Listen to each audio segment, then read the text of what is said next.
wondering is, see this tree here, this one here, this is dead. You can clearly see it's dead at the top. Right. So if I saw that, I'm not destroying any living tree. But a piece that's leaning right over and leaning over a tent. There's that piece there. Now this would make great firewood. But I'm trying to figure out if this is holding out, and it can't be that one piece of stick there. It must be being held up. See there where it's wedged? You can see how it's lodged itself against the bark because it's hit that one and then got lodged around that one. Probably, in reality say, I shouldn't be pitched there. You know, it's not a widow maker because it's only get 4 or 5 feet, but it'll do enough, it'll give you a headache. But this, as I say, so if anyone says you're cutting live, look at it at the end. Can you see at the end? It's truly dead. Nothing's going to live from that. So I can cut that and that will make great logs because it's so dry. I've been breaking the branches, not around this one here that's leaning, you know, the one that's wedged, and they're just falling off. So I'm going to cut this. Hopefully I don't do any damage. If you don't hear from me, it's because a great big tree fell on it. But no, that's wedged there. Now if there was winds and anything, I'd be a bit worried because you never know, things might start moving and that might start dropping. But it's wedged in truly tight there. So yeah, I'm going to cut this one. It's a dead tree. Nothing's ever going to look at it. Nothing's ever going to, it's probably diseased, to be honest. Right. It looks like something's been rubbing on it. But anyway, that's what I'm going to do. Right. This is what I've been using yesterday. If you look close, you can see how wet it is. And that comes from this tree that's fallen there, that's off the ground. And you can see it. It's about 6 to 8 inches off the ground, the branch is holding it off. But obviously, it was living to recently. Look, you can see the clump it's come up with. And it's still got a lot of water in it. Don't forget we're in a pine forest. There's no other trees.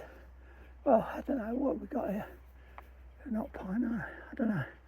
I'm not a great expert on pine trees. But anyway, now if you look at this stuff, that's not the best piece to look at, is that?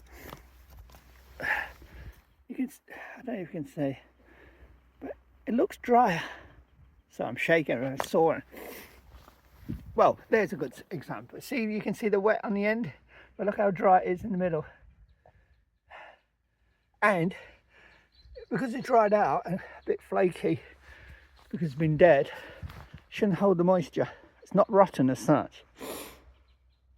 So I'm using that for my chopping block so I don't damage my, my axe, and the stones as a sawing area. I'm going to give it a test run and see if it works. And them branches that I broke off that just snapped off in my hand that are that dry because the sun's been hitting it from here, and that's what I'm saying, the tarp's getting the sun there, so it's quite warm around here. Yeah, out there, well, I wanted to pitch, and anywhere out there you can see still frost on the ground. Sun hasn't reached it, so in some ways I'm better off where I am on this spot here, and it's a raised, so if it did rain or snow, water would all run off. But yeah, looking at the top, you can see how that prusik knot slipped on this right hand side. Where's my finger? So I need to get an extra piece of line and kind of tension it so it doesn't keep riding down.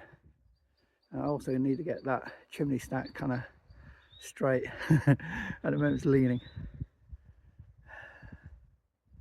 Probably put a ring halfway, push a ring further up. It seems to be buckled there. Not blowing in the wind, it's just, I don't know, it's moved overnight. The lines are slack anyway, aren't they? If I had some step ladders, I could tie it to the tree. Hopefully that, yeah. Oops, sorry, you're zoomed in. Hopefully that branch that's overhanging doesn't decide to drop. It won't kill us, but it'll wreck the tent. But it was a nice spot. Everywhere else was lumpy, but that spot there was quite smoothish. Everywhere else around here it's lumpy. There's a bit there, but I was a bit more out in the open there. And it's a hollow, so if it did rain, the water would collect, you see. Here it's pretty, everything will run off that way. I know what I mean. Anyway, I'm going to give me my fire a trial run, and if it works, then I know I'm on to a winner for later. And then it's just sort out a tent, sort out some of the gear, have some lunch, feed the dogs, and just sort out camp. They're having fun. Stella's in there. I've covered her in a blanket. She's resting. Don't forget she's 15. She won't do much nowadays.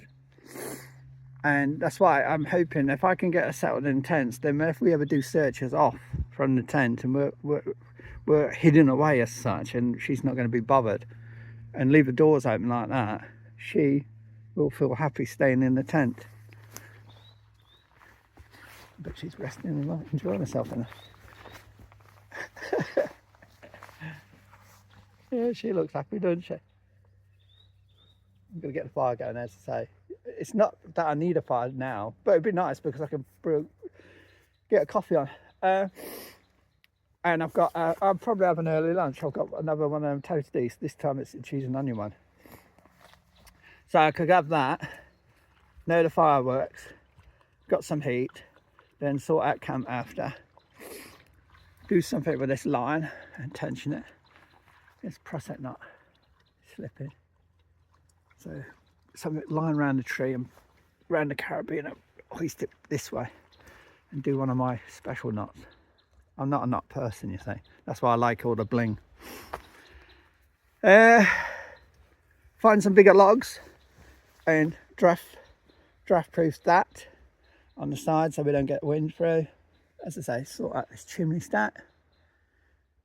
I should have brought some longer line, then I could have tied it to the tree.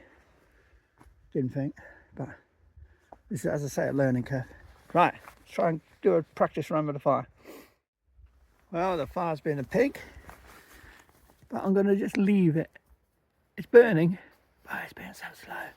The aim of the game is get a fire going, get all that wood that I've cut so far around it, and hopefully the heat will start drying the wood out. You'll start seeing steam come off the wood. Then place 1, 2, just leave it, get it going again. More heat, drying the wood out, and keep it going and get nice, good little steady coals going.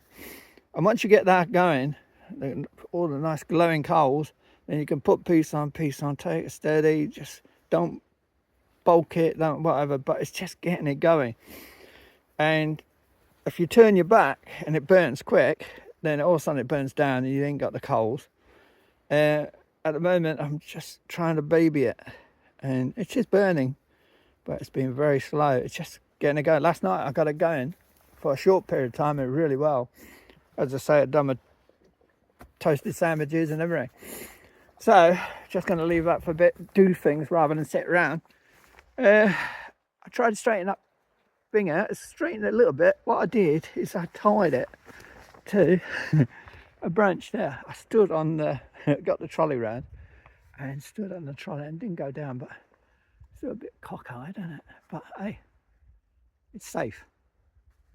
Next thing, I'm going to guy out a tent, tidy that out and straighten that out, chop some more firewood, keep an eye on my fire. As soon as I see that starting to go, I know I'm onto something. Stella's cozy and sleeping. These two, the sun was out, but suddenly we've got some cloud. Thankfully, we've got good weather, so I can do all the practicing and get things right during this kind of good weather. Break up some of the small stuff and have that in there drying out. And draft proof the tent. Right, I've got jobs to do. Gotta go.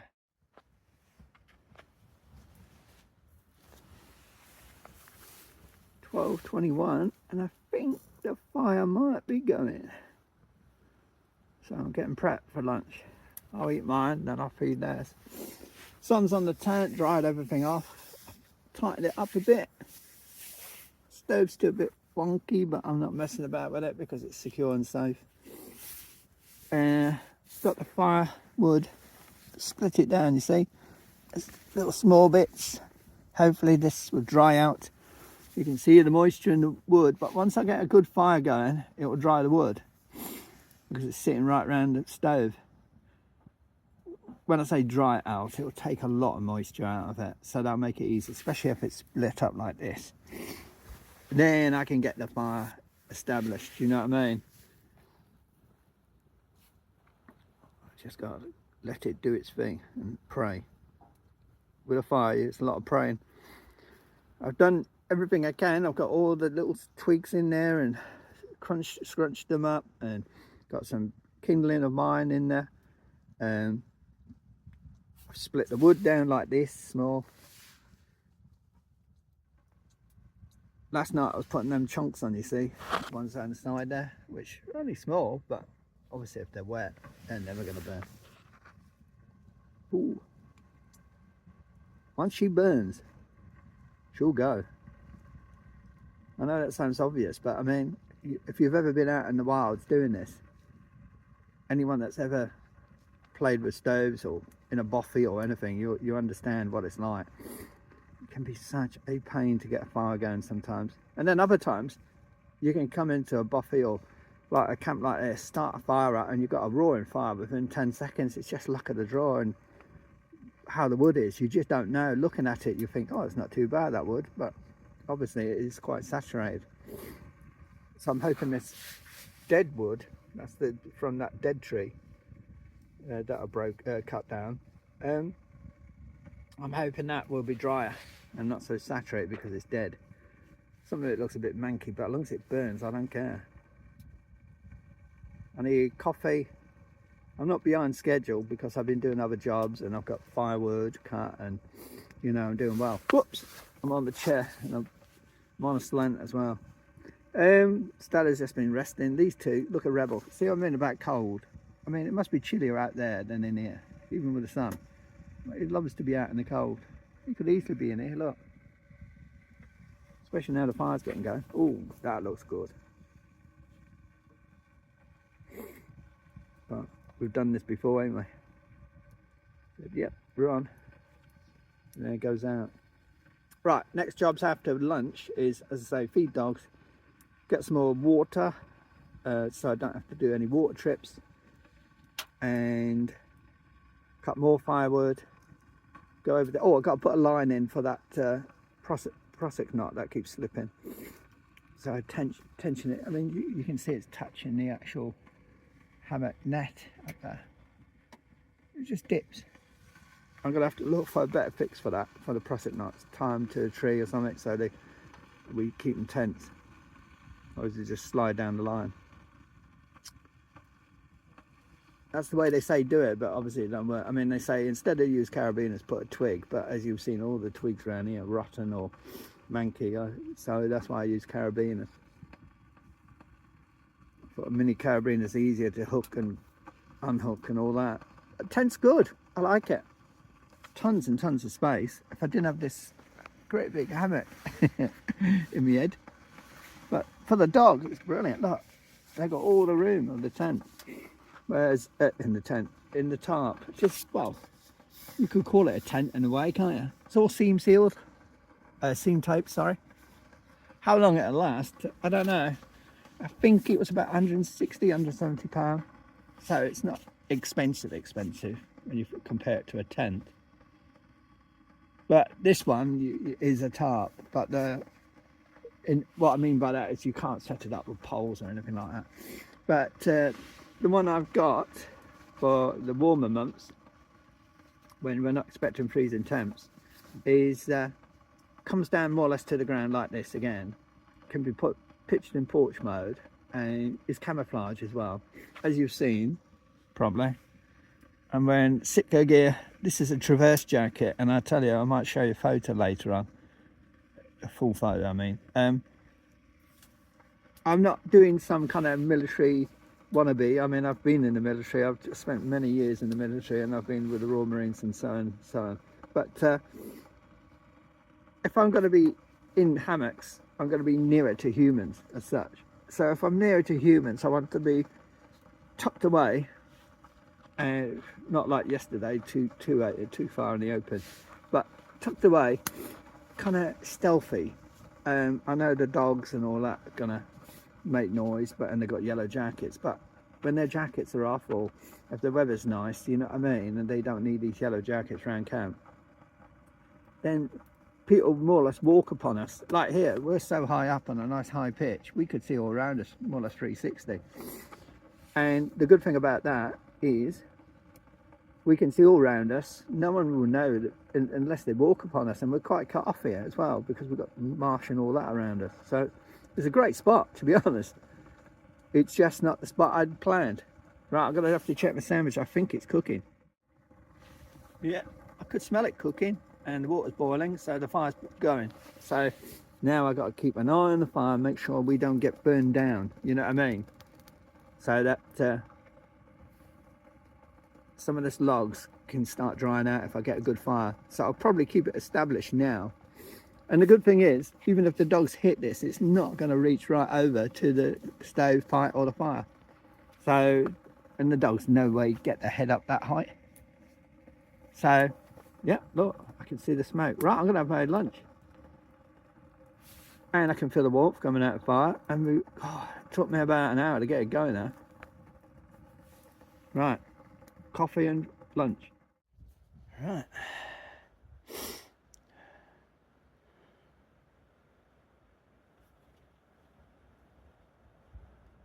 There you go. Sorry, it weren't submerged enough. I thought no more filtering for me. See the green light on there? I don't know if you can see it flashing. When that goes solid green, that water's safe to drink. This is a Catadine Steripin, or pen, and it kills the same as most filters, 99% of viruses and bacteria or something. You know what I mean. So I've been cutting wood. Takes a while.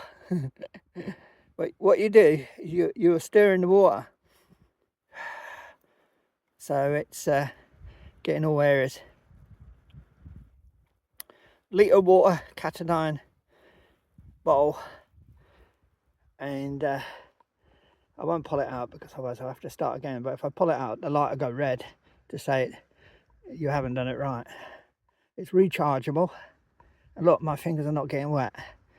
And in winter, nothing worse than squeezing these platypus bladders, or even the Catadine B3. Your hands are freezing, the water's like close to freezing, there's ice all around it. So, as I say, and then this will be safe to drink. I mean, I know what people are going to say, oh, I've drank out of rivers all my life, never had a problem. There's cattle down here, and they roam everywhere, and there's cow dung everywhere. So, you know, I'm not keeping an eye where the cattle are now. They could be halfway up the stream now. And you know what cows do when they get in water? The other thing, there's deer everywhere. There it is, solid green. I don't know if you can see it. That's it. And we're all done. Give it a shake. And then put that cover on, and then put it in its pouch. And as I say, it's rechargeable. So no more problems. And it won't take much recharging that. Easy peasy. Lovely, beautiful day. Monsters are up. It's warming now. The fire is burning. Tomorrow I'll probably take that pipe down and re-roll it. I rolled it and it was fine, but for some reason it's all kind of kinky. As I say, it does the job though. That's all that matters. It does the job.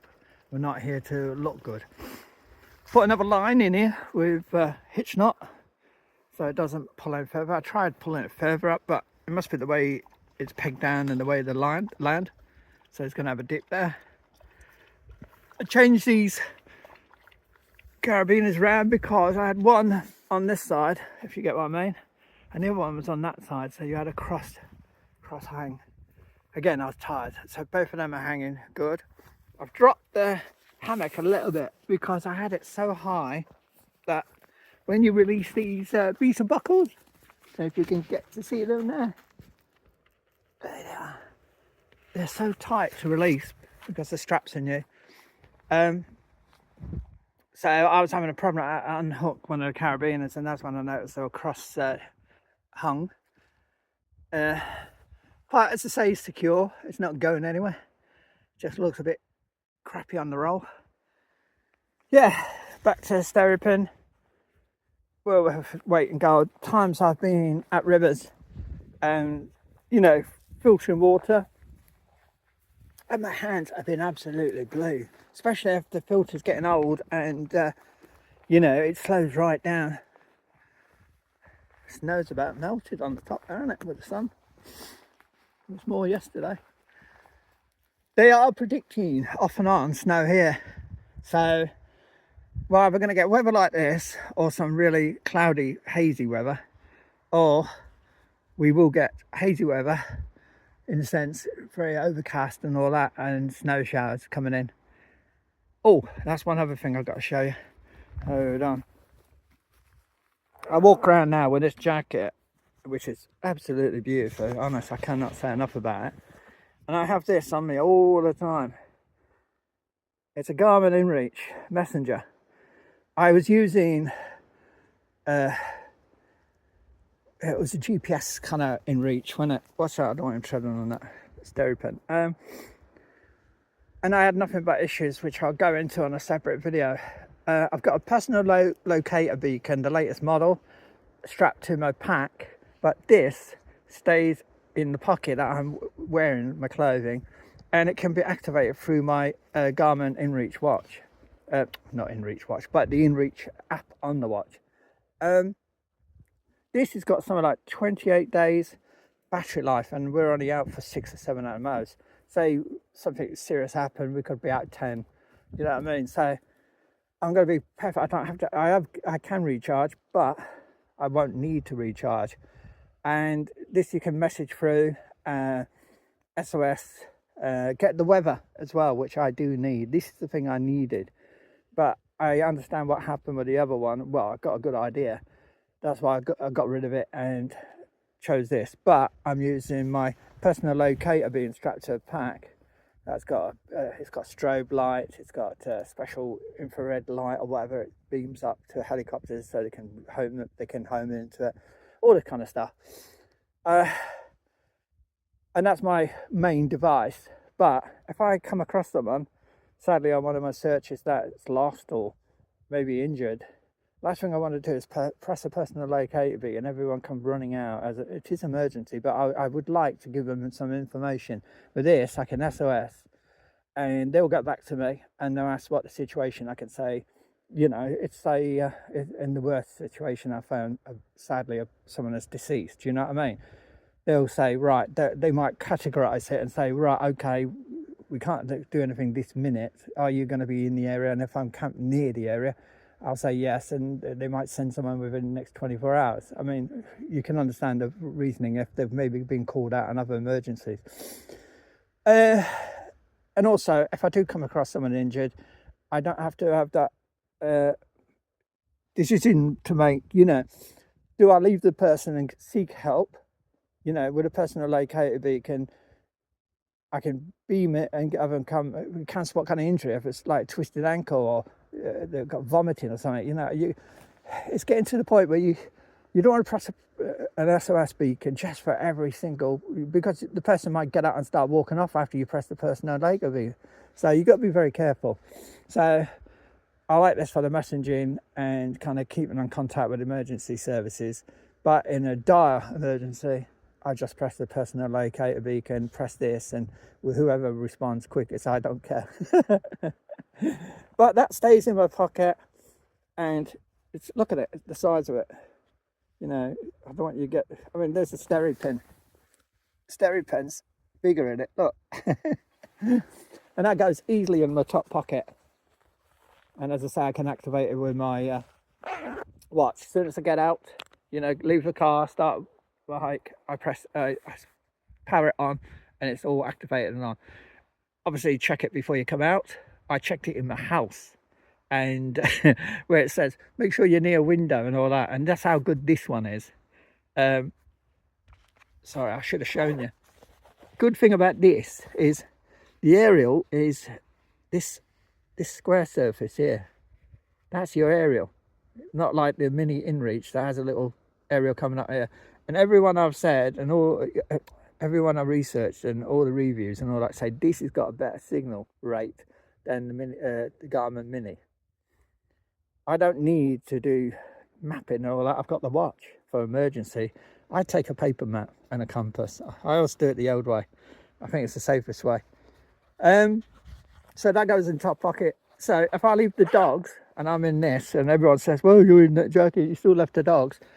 I've got my Garmin InReach, even if I fall down a ravine, and said it was a mystery ravine, I didn't see you. And I break 2 of my legs, 1 of my arm, I can still press this one little press on my watch, you know what I mean, it'll activate it. If I fall down a big ravine and kill myself, I don't think it will worry what button I'm pressing on what device, what. But the rest of the time, as I say, I'm in this because I've always said, make sure you're out in bright colours and all that if you're on your own hiking, or even if you're in pairs, because you could split up. One could go back and say they're tired or they've got to get home. But I'm always out with these, with the fluorescent jackets. Even at night when they've got the winter jackets on, they've got stripes, fluorescent stripes on. So, and these wouldn't, look, I've just come out to talk to you on the video, and look, they follow, they don't want to miss out on anything. Stella, yeah, she's resting in there, she's 15, I expect that. But yeah, and going back to my point, I want us to be stealthy. I mean, up there's a Land Rover, I don't know if you can see it in the distance. The stalker's been out last 2 days. And as I say, if there was people walking along there and I'm in this and they're inside the tent, and I'm just sat there, kind of, maybe there's some deer, and I've brought my camera, I want to do some photography. I forgot for the last 2 days. I can take photos of the deer, and if I'm discreet and just sit still, I doubt the deer even spot me, pull my hood up. You know what I mean? That's the wind's behind me and it's blowing to him. So I can take some nice videos and nice photos and things like that. And that's what I want to do more of as well. That was a passion I always enjoyed, photographing. And I haven't done enough of that for a long while now. So that's something else I want to get into. As I say, I'm not going back on it, but when someone passing away that I did know and we got on really well, you realise then how short life is, and you put off to next year or the year after. You say, oh, I'll do that next year, or I'll do that, you know, oh, I'll wait till Stella's gone and then I'll do that. You know, I can't act like that. You don't know how long you've got, and no one does. So live life to the full. I try and say that, but we all get into habits, don't we? Oh, stiff back from doing all the work. As you can see, I do not leave my dogs mess everywhere. I've got the bags there. There's one at the top I forgot. I have to go and find that. I'll do that later when I go out and get more water and bring it back.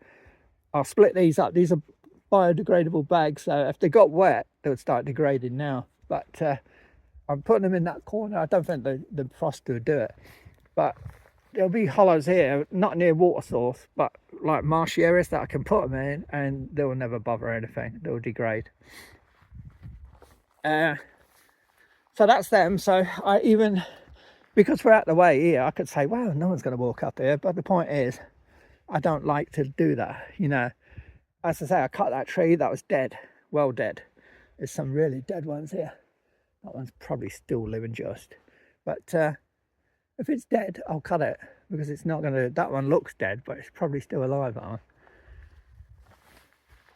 But yeah, they do need to thin them down. This is not the forestry as such. You see the fence there? It's supposed to be a deer fence, but deer still get through.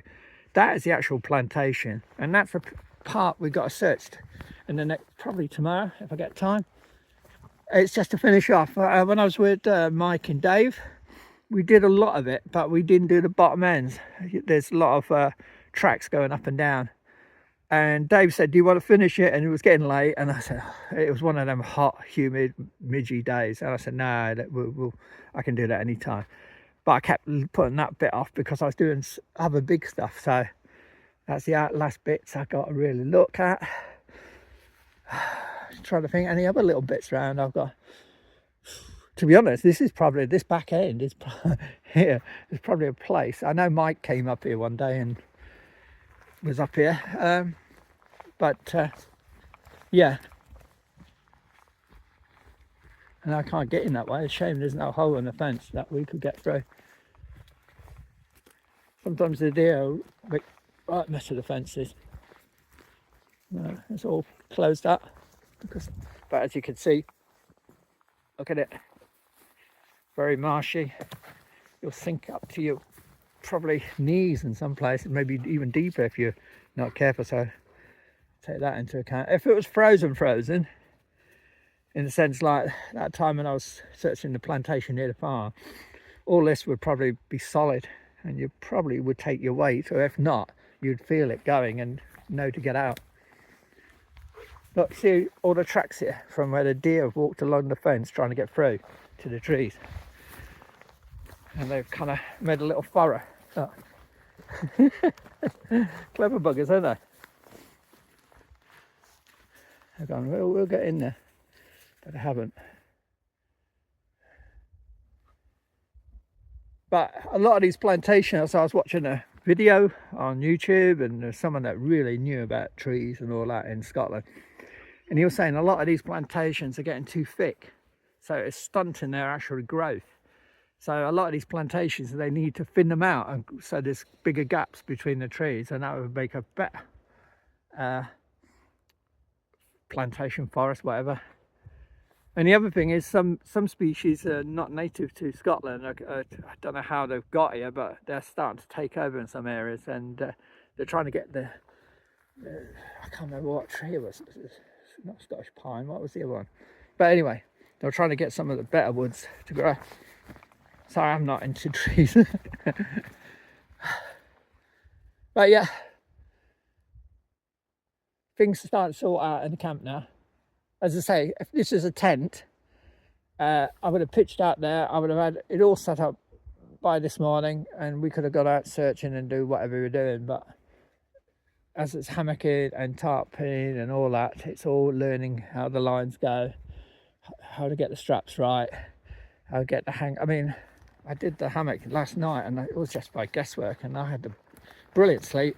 I must have hung it, and I checked the hammock is a wall bonnet Blackbird XLC, and the way of checking it has its own ridgeline inside, and you twist it, and if it's nice and tight, you can just twist the ridgeline on the hammock, you know you got it right. And that was exactly what I did.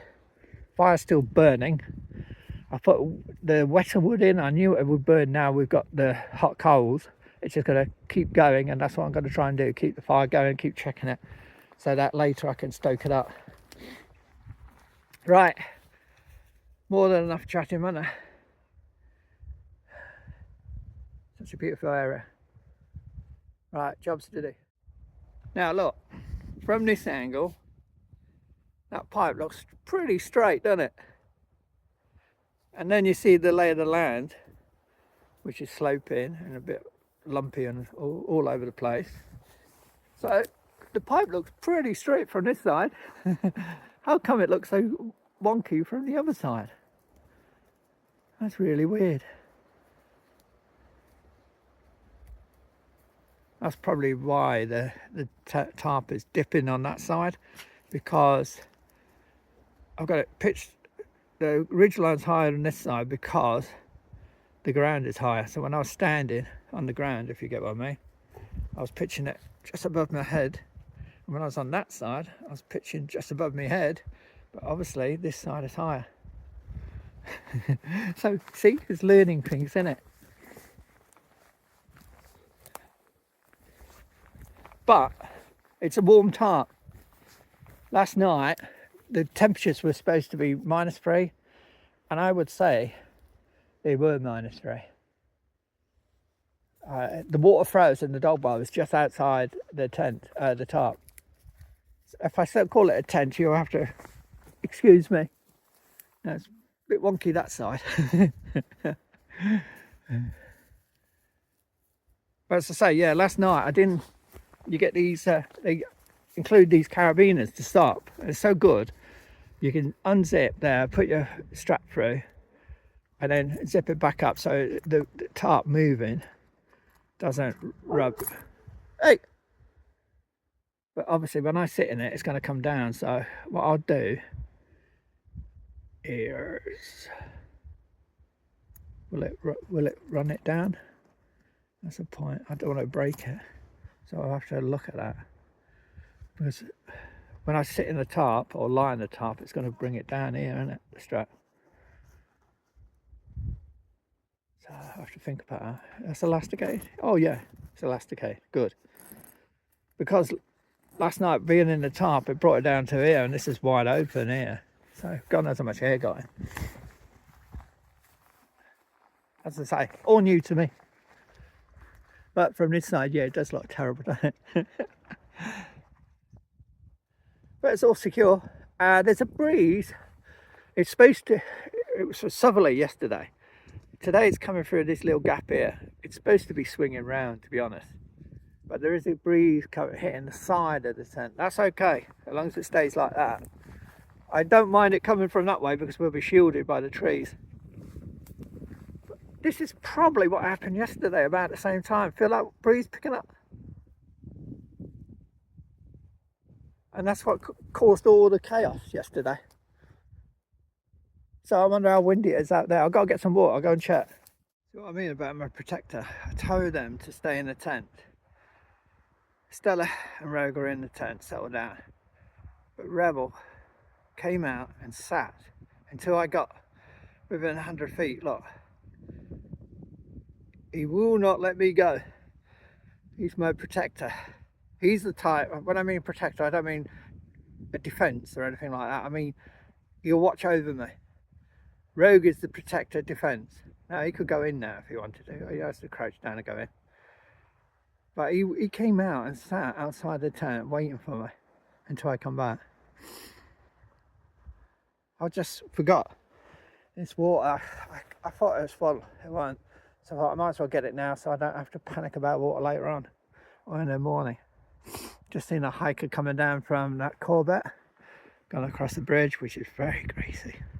And they were trudging through that marsh. It was terrible going. So, hopefully I've stocked the wood up, so hopefully it's burning. Because it's gone out while I was chatting to you. I blame you. Right, back to the tent. And the breeze is picking up. But we're okay, it's coming not side on, it's coming along us. So, we should be alright.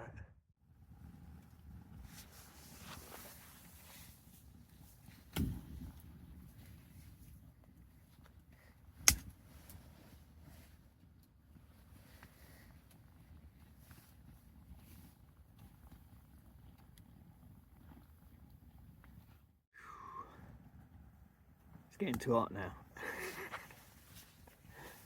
That firewood worked. Now I can put on the bigger pieces and they've been burning lovely. It was just getting started. Getting some firewood dried out. I don't know if you can see the other one. Oh dear. My trousers starting to melt.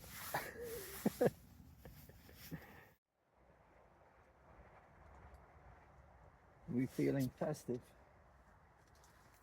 Let's see. Find the button.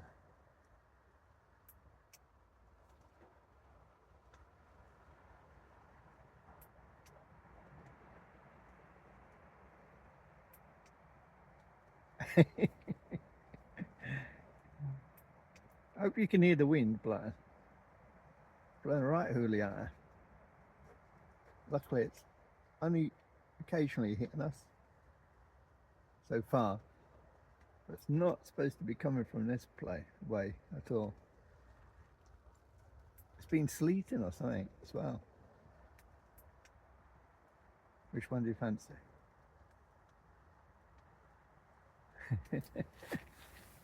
realise how to sort the fire out as my chair wobbles. I was thinking, onto there somewhere. Can't see myself because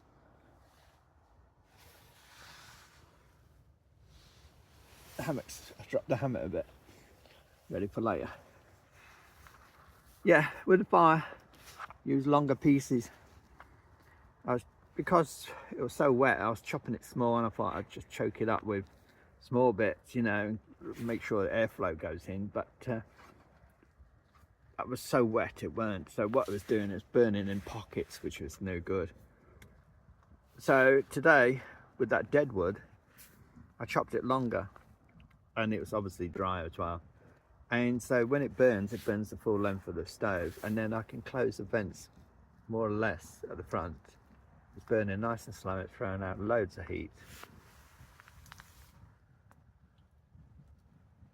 And it's boiling my water, and as I say, if I need to cook anything or anything like that. And as you can see, I don't know if you can see it, but I've got loads of dry fire starter. Got different sized logs, some long ones, some small ones. Should move some more around so it dries with the fire. That's the next thing I do after I come off the video. I've been just sitting here listening to the wind. I've checked the weather, and it worked perfect with the garment. It took about sent within 30 seconds, and it came back within probably a minute and a half at the most. And the weather is supposed to be easterly at the moment, and I've checked the reading for that on the compass, and it's then moving to a northeasterly, and I've checked the reading for that, but that's in a few days time. So it's between easterly and northeasterly. It's supposed to be staying for the next few days, but tonight it seems to be having a little blow around, because every now and then we get hit by something. I think there's like some blustery showers coming, the way it feels, you know what I mean, because every now and then you'll hear something hitting the tarp, and it's not rain. You can tell it just sounds too crisp. I'm guessing it was trying to sleet, something like that. Then it'll stop, then it'll do it again, then it'll stop. It doesn't last long.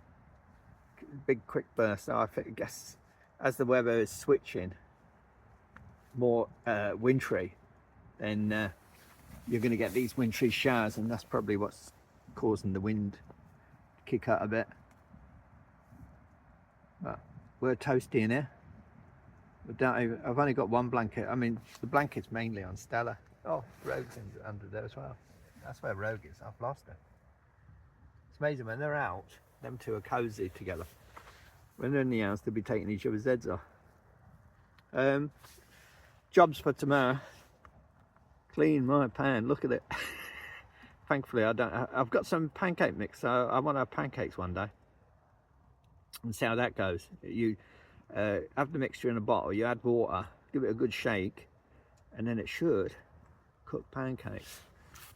I brought a load of food, and to be honest, all I've been doing is nibbling the stupid stuff. I mean, I did have them toasted sandwiches, and they were brilliant. I wish I brought more of them, because with the weather, the cold temperatures, the cheese would definitely last a few days out here. Pepperoni, I don't think so. I'll probably end up with a trots for that. This morning when I took off my went to put my gaiters on this morning, they were frozen solid. So down near the edge, very cold. Yeah, in here, when I knelt on the ground, down here, on the ground sheet, it was quite mild, you know what I mean? So them logs seem to be doing the trick against the tarp. I'm not feeling the draft I was feeling last night, and to be honest, the wind's blowing more, so you would expect to feel it more. Got my Jackery charging. It was charging my phone a minute ago. I'm charging my lights. It's the things I should be charging, I should have done today. So I'm totally disorganised, aren't I? Look at the mess. Got a gas bottle and stove, but haven't used it yet. Shouldn't have to. It's just emergency. Rogue was on patrol a minute ago. She was growling at something. The other two were quiet, so could be a deer. I'm hoping the cows don't come up here. I can't see. I've looked around and there's no sign of cow dung around here at all, so it's obviously a place they don't come. I think they stay in more open areas and areas they know. I think if it had been pitched near the river, like I've always done in the past, just in them tree lines there, which I was intending to do, then I think there's more chance of the cows stumbling upon you at night than definitely up here. We're up on a right high spot here, and I'm surrounded by marsh all in front of me, and I reckon to my right, where it's clearer, I reckon it'd be marshy down there as well. More chance of deer going through. I have been told there's wild boar around, so you never know, do you? Could be a wildcat, because I've heard something squealing in the woods before. I think I caught it on video, and I told you on video many years back. So could be anything like that, but it didn't hang around because Rogue stopped growling after about 5 minutes. But she's the one that's always alert when we're out. I was watching her when she was sitting outside with Rebel today. Rebel was just kind of sitting there enjoying the kind of scenery and just relaxed. Rogue was sat up, ears up, looking, checking, listening all the time, never switched off. The dogs need to work, you see, and she needs to be doing things like that. She feels she's in a zone, you know what I mean, kind of protecting us. And Rebel likes to, as you saw, is tracking. So, and Stella's just doing what she does best, sleeping. And she's earned it. That's it. I had, for dinner tonight, I had chocolate biscuits. It's just what I fancied. I've got food plenty. I even brought some British Army MREs, which I wanted to try out. But we'll see how it goes. They're the kind of things that you can keep as long as you like, because they'll come in handy for future. I'm eating the more naughty things and heavier things, you know what I mean, like chocolate. The Mars bars and Snickers bars weigh a lot when you bring a couple of packs of them. Chocolate biscuits, got some bourbons, things to nibble on, you know, like whilst you're doing jobs, and you sometimes skip meals because you don't realise things can turn on a sixpence here, you know what I mean. The wind could go crazy, you could end up losing half your tent, you could be I went out earlier and I checked all the guy lines, they're nice and tight and solid. Check the strapping, to say everything's been checked, got plenty of water. So you cannot take it gospel that the weather's going to be good, you know what I mean. Just because they say the weather's going to be good doesn't mean it will be. So it's always best to hedge your bets and get everything prepared, even your Grimbo lights. It's festive time, and just sit and relax. Don't do anything, just sit and relax and listen to the wind and pray it doesn't switch around and hit us, but it's not expected to. But I've been here before when they told us winds would come from certain directions and they came from the opposite, so don't believe everything they tell you. But the Garmin worked perfectly. I will do a separate video about why that went wrong, as I said earlier. But basically, for the people that are on my, you know, watching this channel for just the searching, the dogs and what we get up to. Basically, what happened is I did an update before I set off. About 2 days later, set off, came to this location, went up the valleys, worked perfectly flawlessly. This is the GSM map 66i or whatever it's called. It's a Garmin InReach, it's got the SOS and all that, but it's got too much, I think, you know what I mean. It's just got everything. It's got things like a calculator and a compass and things. I mean, you don't need that on that kind of device, but that's here or there. Anyway, and it worked flawlessly. And then I got back home, and I'd been home for about 2 days, and then I saw every guy had gone missing, as I say, from Glenfinnan to heading towards Inverie. It was the, oh God, what's his name? Anyway, we went to Glenpean. So I talked to a family. I said, you know, can I help? They were requesting people to help. So I said, can I help? And they said yes. So I shot off, and it'd been working. I checked it at home. It was working fine just before I set off. So, because I knew I was going to be rushing around, there's no way I was going to be checking it when I get at the location. jumped in the car with all the gear. The gear hardly had a chance to dry. So basically, as I say, I'd done an update before I set off. Came back from Loch Dochard area after doing the valley search. Had 2 days rest, and then, as I say, I saw this guy missing and then shot off again. I was down Glenpine, and luckily the guy was found after a day, so I ended up going to Glenpine Boppy and just sitting there thinking, what am I going to do? And I wanted to check the weather because I might decide to do something else. I just didn't know what to do. And it was then that I started sending messages out requesting weather that the 66i was playing up. So I was like, well, it's working the other day. You know what I mean? Why isn't it working here? And I thought I must have done something. I checked everything.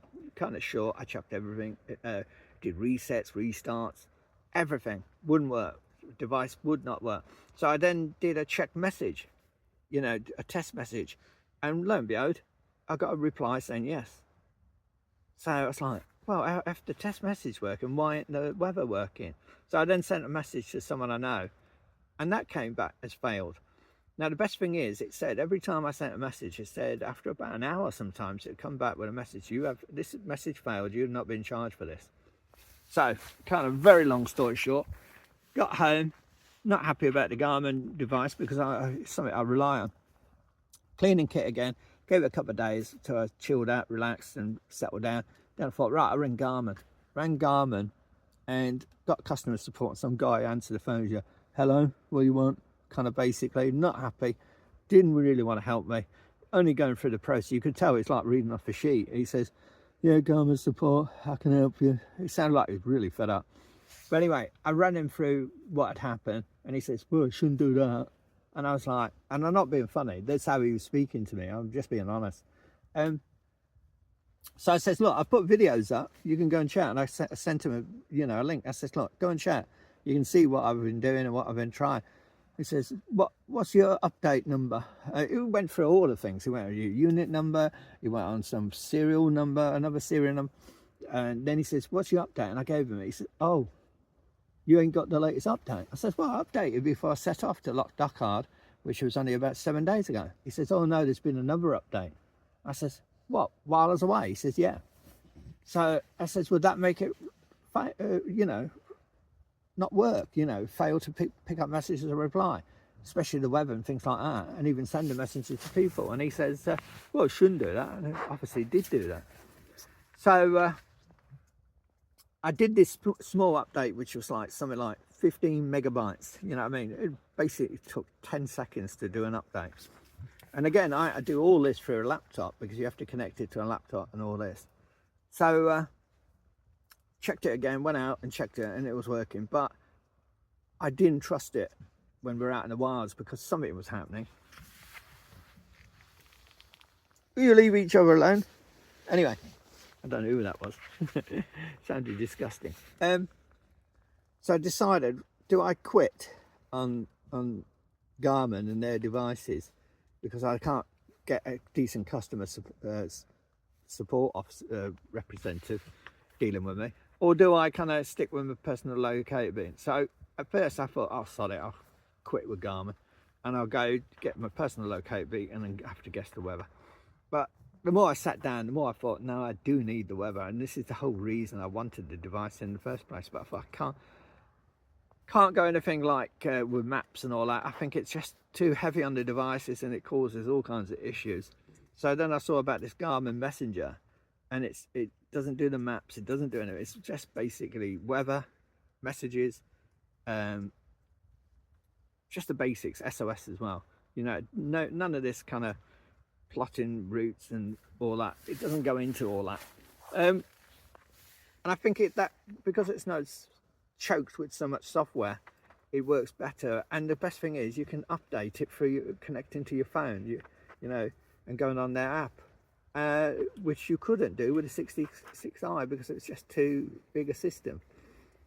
And as I say, it's worked perfectly again. So I'll give it a go. Keep my eyes on, see how this device works. But so far so good. But again, it worked. The first one worked at this area, so I don't know if it'll play up. But I do need the weather because things change. We will be in remote areas, And when we're in remote areas, I need the safety, you know what I mean? And know that I can respond to kind of any indications that the weather's changing, because we could be stuck out at 5, 10, what kind of time of year it's. We could be about 10 miles out when it's just me and the two, because we go for miles. And at the end of the day, you know, I could be stuck out there with the weather changing and I'm not knowing, like, what happened at Magoo's, you know what I mean?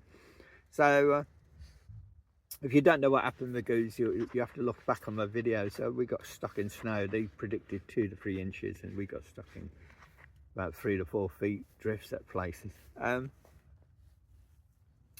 So yeah, it's just a reassurance. Hopefully it does work. I don't mind paying. I'm paying something like oh this is the funny thing with the 66i, when it kept sending me messages back, sorry, message failed, you have not been charged. When I got my bill, I got charged for about 10 messages. It must have been the number I sent, because I never sent any others while I was at Glenpine. And oh, somebody's screaming out, it sounds like Fox. And as I'm saying, yeah, I got charged for it. So them messages that failed, I got charged for it. I don't know if you get charged for sending the message out requesting weather, and if you don't get one in reply, you still get charged for it. That sounds stupid, that does. But that's probably the Garmin system for you, you know what I mean? But their support officer, or, you know, support team, they need to get grip, you know what I mean? If that's how they talk to people. And I was very polite. I purposely left it 2 or 3 days, so you know, I was relaxed and everything, and I thought, I've got to talk through this, you know, because I said to him, you know, I'm helping out in rescues. I want to be out in the wilderness, and what's the point of having a device if, yeah, the map system works quite well, but at the end of the day, if I need, you know, an SOS or a message, I can't get even the weather or anything. Rebel, leave. He's cleaning himself. It sounds awful. You can hear him licking away like a gun. So that's the short version, but I will put a separate video to try and explain to people, just in case they purchase these. I think they're called GSP maps or something. InReach, Garmin InReach device.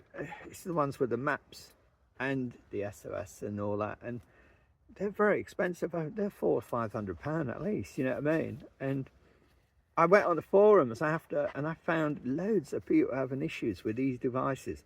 Everything from 66Is up to 67s. People saying, well, I've just bought this device and it's not working. And it's always the same thing. The software or the updates or something are causing a problem. And my point is this, to summarize: if I check an update before I set off and get it, then I set off and I'm away for 7 days, but an update comes out on my device while I'm away, if that's going to cause issues to my device because I've not updated, because I'm obviously out in the mountains or out in the wilderness, what am I supposed to do? You don't carry a laptop around with you and try and get reception so you can keep checking your device every day, do you, when you're out? So that's my point, you know what I mean? It seemed like that small update, whilst only 7, 8 days later after I checked them and did an update, caused all the issues. That's why I believe, I can't prove it. Maybe that's why the update was so small, is because Garmin knew it was causing glitches. The major update was causing glitches, and they did a second one to correct any issues. But, you know what I mean, they're never going to tell us, are they? But yeah, so that's the end of that bit. I know I rabbited on, but you need to know these things because it might help other people out. Right, I'm cooking in here and my lights look lovely, and Rebel's still licking his bits. Rebel, leave it. I'm going.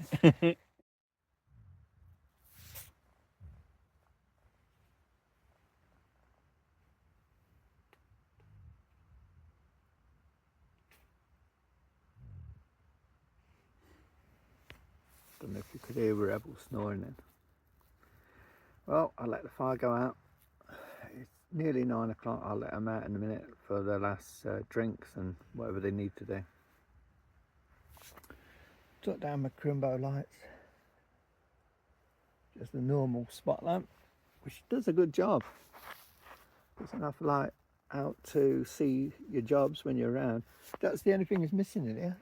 Nowhere to attach a lamp or anything like that, or no guy line. I'll have to look tomorrow, see if there's any attachment at the top. And then I can put a spare line in. Oh, tired. I just want to lie in the hammock, it's so comfortable. If it was me, I would have been lying in there about 3 o'clock this afternoon. Got a chat last night. You're supposed to chat a 30 degree, what is it's a 30-degree angle, see? Don't know if it's focusing. From the tip of your thumb to the tip of this finger, when it's level, if you get what I mean, not like that, level, that's a 30-degree angle. So you check your straps on both ends and make sure you got this kind of 30-degree perfect hang. Well, last night I didn't do that. I was so tired last night, I just hung it as, you always hang your feet slightly higher than your head, and I jumped in it and perfect. But I think it slid a bit down, only a little bit, or maybe, I don't know if the strap stretched, because I made sure it was like 18-inch hang, no more. That's from the base of the ground to your, what you call it, to your bottom quilt. And that was about right, because my boots are about, what, 12, 14 inches. So when I was sitting in it and I had my boots on, I knew. I made sure it was just above the boots, about another 2 or 3 inches. But when I got up this morning, it seemed to hang lower. So I don't know if the straps stretch or the beetle buckles don't slip. I mean, I've had a hard job getting them to slide. When you got any tension on them straps, they just will not slide, and I was tugging everything. So I doubt it was that, and the tree didn't move. So it has to be something. Maybe the blackbird hammock stretches a bit as it gives. I don't know. Don't know nothing about hammocks. So we'll see what happens tomorrow. You know what I mean? If I get out in the morning and it's dropped a bit again. But whatever happens, it was so comfortable. It's an asymmetrical lie, which basically means instead of, you don't lie like a banana straight, you lie at an angle. Yeah. So your feet are up the tip of where my fingers are, and your head will be near your thumb, rather than lying straight. And that gives you a better, flatter lie. And it seemed to work fine for me. As I say, you've got the underquilt, which I don't know if I can show you. Got some of the elastics here. Look. Oops. I don't know if you can see. Oh, that's bad. There's the underquilt. That's the Orchy. And it's made for this Blackbird XLC, and I think for the Blackbird as well. The XLC is a slightly longer version, a wider version, I think, of the hammock. Pricey, trust me, they're pricey, but they're well worth it. The netting seemed to do some good, you know. I know it's minimal, but it seemed to do some good. I didn't zip it up, but I just let it hang. The only time I felt any cold is when I somehow kept my quilt away from the edge, and obviously this underquilt was not reaching right to the top, and there was probably a gap between the quilt and the Orchy, and I could feel a slight draft, but that was my doing, nothing to do with either system. As I say, the Diamondback top quilt that's in here, look at it, how puffed out it is now, because it's been left in there all day. That's -6, and as I say, we didn't get that, especially not in here, and that was perfect. And I just went in with a base layer bottoms and my Arc'teryx hoodie, which is thin again, you know what I mean, but it's got a hood on it, so I pulled the hood over my head and I was perfect. I mean, I've got other layers I could have put on. I did take in I don't know if it's in here, a down jacket, just in case at night. I didn't know how the system would work. I used it as a pillow, which kept, obviously, you don't have the inflatable pillows, because well, people might use them, but I won't, because all they do is move around, you know what I mean? Squish inside the hammock. That's what the fabric's like in the hammock. It's a double layer. The reason it's a double layer, I went for a double layer, is because if I ever choose not to use the Wookie or want to layer up, I can actually use like what they're lying on, a roll mat, and slide that under, as well as for extra insulation. So, but that's in emergencies. But the systems are good, and the sleep I got was beautiful. People complain that they get sometimes stress points, like you know, how it's all set up. It might be stressing on one point. So what I did find hard to do, and that's probably me learning, is turn into my sides, because it's so givey, you know what I mean? A hammock's got so much give when you're in it. To move around either side, I found that hard, but that's probably got to be down to technique and how you do it. I mean, that's something probably I got to learn, not so much a problem with the hammock. That was just me. But yeah, I didn't have any aches or pains. I just wanted sometimes to turn over. That was natural, because I like to turn on my side sometimes. But I was cozy, and when they woke me up, it was bang on 8 o'clock, and because that's normally the time to get up at home, and it's always Rogue that wakes us up. And I was lying in there. I thought, I'll get out, let him out, and then I'll go back to about 10. And then when I got out, I thought, no, I can't. I've got too much to do. It was too beautiful in the morning as well. So that's how nice it was. You know what I mean? It was one of them things you want to dive back in, even though you've had like 10.5 hours sleep, something like that. But yeah, and it's nice because it's away from the dogs. This is a protector, as I say. This is a fin. There's the Wookie, as I was showing you. Then there's the actual hammock itself. So you got the hammock, the Wookie underquilt, which is there, and then you've got a protector. And what this does is supposed to protect it from any wet, just in case you brush it. Dogs like running up with their back under it. But also it adds as another fine layer to keep the warmth in and stops your underquilt getting dirty or wet. So it's baggy at the moment, and the reason you set it baggy is if you set it nice and tight like this, when you lie in it, it will compress the underquilt, which is the Wookie there, and all that underquilt will be compressed and it'll be useless. So what you do, you make it loose enough so that when you lie in it, then it just protects it and doesn't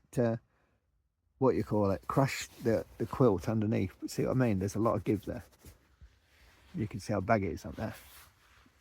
So all that a give, and then it will just snugly hold the quilt rather than crushing it. Because if you crush your underquilt, then you're going to feel cold. It's going to defeat the object. It's basically like in a sleeping bag, you know, when you lie on the mat. If you crush that sleeping bag on the base when you're lying on the mat, that you're losing that insulation. Hence why a lot of people just go for a quilt when they're lying on a mat. And even in winter, I've always liked having quilts, but I was always worried about the dogs, you see. And if the dogs shake in the tent, get you down wet, you're gone. That's why as I was saying last night, I think I was considering getting a top cover, just in case it came in shape. But seeing it now and how high it hangs and all that, and you can cinch it out a little bit more. I shouldn't have gone as high as I did this morning. They're never going to get water in there, you know what I mean? But it probably will be something I get for the future. But again, if you have the top cover is just like the fabric of the quilt, the hammock, it'll be like that. So you could get condensation inside from your breath hitting the roof, you know what I mean? So you could end up defeating the object if you start getting your top quilt wet. It might be something I don't need. I'll have to look into it more and talk to people that would do this. But I would say if that was the first night, put it like this, I was cold, I was tired, my feet were frozen because there was a draft coming through here. I couldn't get the fire going, and I just wanted to get in bed. It was like one of them days where everything goes wrong yesterday. I'd only been in about 5-10 minutes, as I say, and it was so cozy and warm. And all I did is rub my feet a couple of times while I was in the hammock to make sure, you know, my feet warmed up, because I knew if I left them cold, they were going to stay cold, because insulation won't get you warm, your feet warm. You've got to make your feet warm, and then the insulation will be all right. So I got my feet rubbed and made sure they were fine. And then I was toasty in there. And as I say, for the first time in a hammock, it was one of the most comfortable sleeps I've ever had. And that was my first time in the hammock. So I definitely would have slept better in the hammock than I would have slept on a mat on the floor. You know what I mean? I would have woke up, tossed and turned, felt stiff, achy. And yeah, especially at winter. It doesn't matter. The best mats you can get, they're always good, but you always tend to feel a bit cold somehow. There's either a draft getting you because you're so low down. Again, the dogs are fine, because look at Stella. I mean, she's been lying near the door. They choose their spots. I let Stella in first. She can go anywhere she wants, and then I let the other two in. So she always goes there where there's, you know what I mean? And she doesn't look all scrunched up, so she looks fine. But so it's bedtime for us. But I've just given you a rundown on that. There's not much I can show you in the dark. I have to show you in the light more. But as I say, my videos are never supposed to be perfect. You know what I mean? You don't watch them for the most perfect videos or the most professional. You know what I mean? You watch my videos because you like pain. I don't care. You know, the YouTube get in touch with me every now and then through messages, through emails, saying check your analytics, and you know, see, you know, yeah. When I hadn't been on YouTube for about 3-4 months, they were going, get back on YouTube because your viewers are waiting for you. I thought, you don't know my viewers. They're probably turned off after 5 minutes. But yeah, as I say, I never intended YouTube to be anything professional or anything like that. I used to do it if you've just joined recently, I used to do it just to show trails and the routes and all that, and I always used to voice on the, you know, the cautious side. You know, be careful, make sure you're trained, experienced, you know, don't come out of these places, the wilderness places, unless you've got all the gear, so on and so on. I've done it so many times. And then I got hooked onto this helping search, and I've enjoyed it. I feel like I'm doing something with purpose. I said to someone the other week, you know, it doesn't matter if we never find anyone.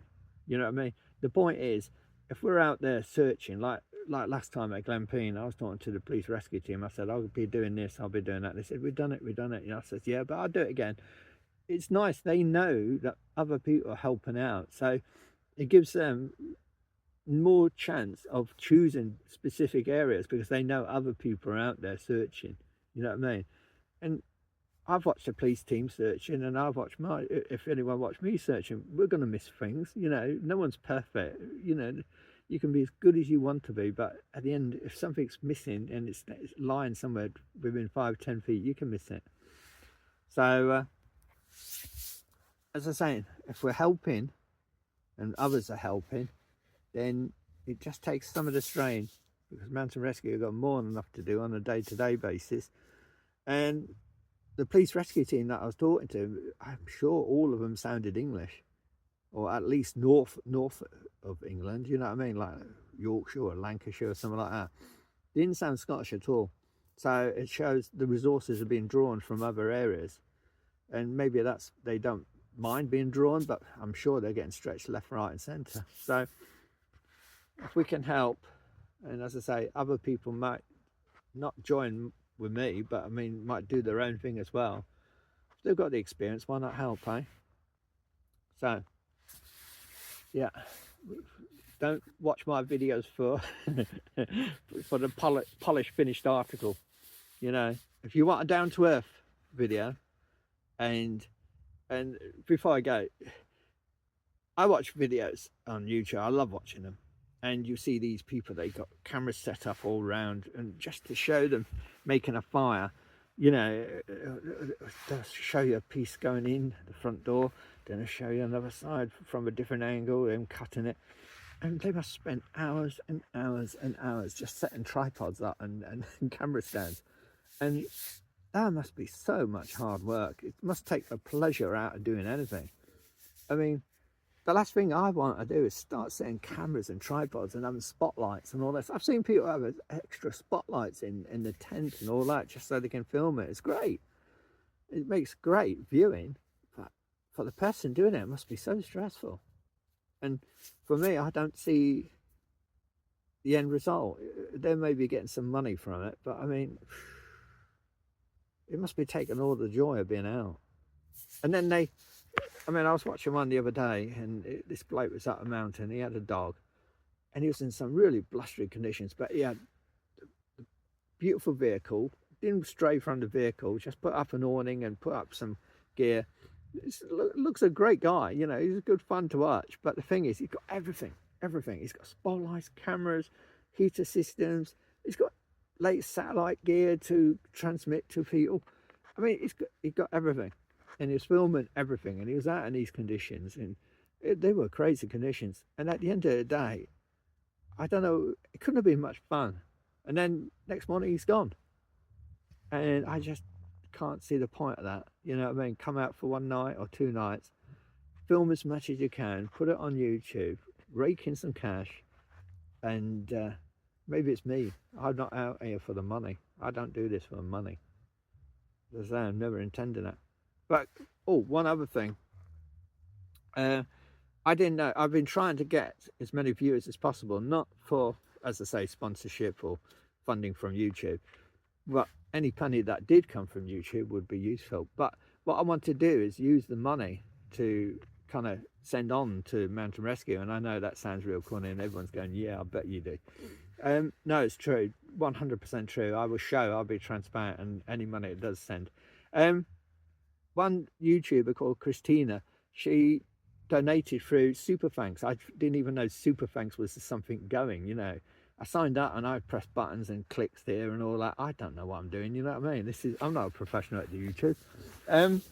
So you can donate through Super Thanks. And as I say, it's not buy me a coffee. It's not feed the dogs a treat or anything like that. I'm being honest with you. Any cash that's raised will be passed on to Mountain Rescue, and I will show that. I will show the funds received, and I will also show the funds going to Mountain Rescue through either an email proof or something like that. So if anyone wants to do that, and I'm not asking anyone to do that, but it was just nice for Christina to start the ball rolling, and it was a surprise. I didn't even know you could do that. I was aiming to get 4,000 subscribers. I think that's 4,000 views at one point, but I realized I need 4,000 subscribers, and I'm about halfway there, nearly halfway there. So even if you don't like my videos, please just, you know, subscribe for the sake of it, and you're doing something for the good, you know what I mean? Mountain Rescue, other rescue teams. I'll donate to the one nearest to wherever I'm searching, and make sure everyone gets kind of something. But that's for the future when my channels grow, because they are steadily growing. I'm getting a few subscribers each week, you know what I mean? I don't care if it's just, you know, it takes me another 2, 3, 4 years. I don't care. But once it hits that magic button, it will start raising some cash for a good thing. I bought all this kit I bought, and that's why I've had to be away for 3 or 4 months, because I don't have that money to just go out and buy all the kit and go, yep, right, I can go out tomorrow. You know, I've had to wait my time, sell all my old gear off, which was good gear, top gear, but I had to wait till I got the money in so that I could actually purchase this gear, you know what I mean? So, you know what I mean? It's not a case of me trying to fleece anyone or anything like that. So if you can, please subscribe, and thank you to the people that have subscribed. And also thank you for the kind comments. I do get some really nice comments. I've got to do an update on the boots. I've got to do an update about the Garmin. That's more professional and answering to specific reasons about the Garmin. So for people, because I want to pre-warn people, because I'm hearing a lot of people having issues with the Garmin.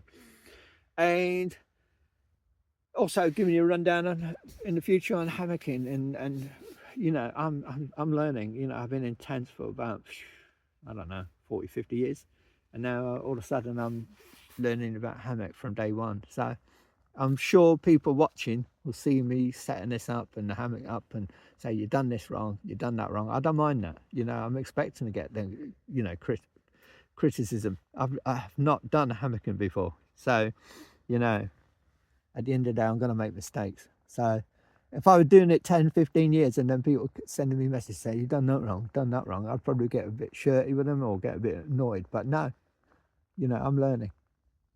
And talk about criticism. One person, I'm sorry I'm going on again, but I got to answer some of these points. People got in contact with me and messaged me, and there's a lot of positives, but every now and then you get a negative, don't you? And someone said, any negatives, I warn you now, if you send negative comments, I'll just delete you and block you. It does not bother me 2 inches. I laugh at them. This person said to me, when I've been out in the valleys or something, it says, how long will it be before we're looking for you? In other words, you know, you're going to get lost or you're going to break a neck or something like that. You know, I'll answer that point, not about me. I answer it in a specific way. I know mountain rescue team members that have gone up mountains for majority of their life and totally experienced, know as much or twice as much as me, right? And they've had accidents and some of them have been fatal. The point is, it can happen to anyone. It's not about experience. A lot of the people you hear that have real serious accidents in Scotland are people with tons and tons of experience of being in the mountains all over the world. So if you're going to criticize someone for helping, then think about the criticism and kind of think, you know, it's making you look stupid. Because if you're going to ask a stupid question like that, please explain to me who is qualified to be out here. Because if the most experienced people are having accidents on these slopes and in these areas, and a lot of them, the vast majority of accidents are happening when people are reaching lower areas. They're not like you think, right on the top, on some summit or on some ridge. I'm not saying they don't happen, they do happen, but at the end of the day, a lot of them, as they're descending and coming down, and you can see the reports yourself.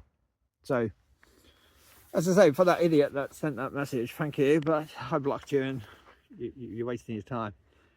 If you can give me an answer, who is supposed to be out here?